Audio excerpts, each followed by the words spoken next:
കോഴിക്കോട് ജ്വല്ലറിയിൽ മോഷണം നടത്തിയാൽ പിടിയിൽ. തിരുവനന്തപുരം സ്വദേശിയായ സുലൈമാനാണ് പിടിയിലായത്. പാളയത്തെ ജ്വല്ലറിയിൽ നിന്നൊരു പവന്റെ നവരത്ന മോതിരവുമായി കടന്നു കളയുകയായിരുന്നു.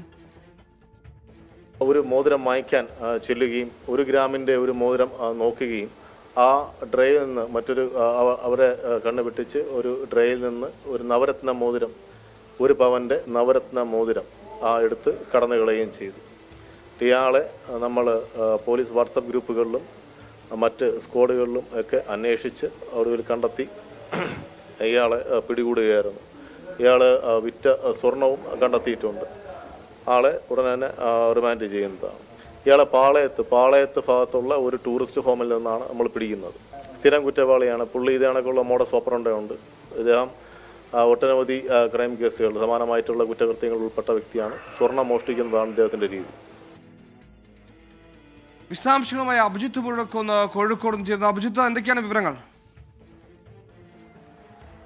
സുഹൈൽ, ഈ മാസം 18-ന്, അതായത് ഇക്കഴിഞ്ഞ വ്യാഴാഴ്ചയാണ് ഈ മോഷണം നടക്കുന്നത്.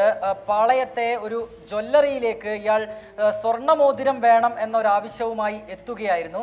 തുടർന്ന് അവിടെയുള്ള ജീവനക്കാർ ഇയാൾക്ക് മോതിരങ്ങൾ എടുത്തു നൽകി. ഇതിനിടയിലാണ് ഇയാൾ ഒരു നവരത്ന മോതിരവുമായി കടന്നു കളയുന്നത്.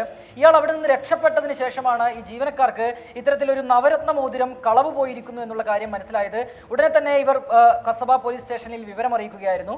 തുടർന്ന് പോലീസ് ഈ CCTV ദൃശ്യങ്ങൾ അടക്കം കേന്ദ്രീകരിച്ച് ഒരു പരിശോധന നടത്തി.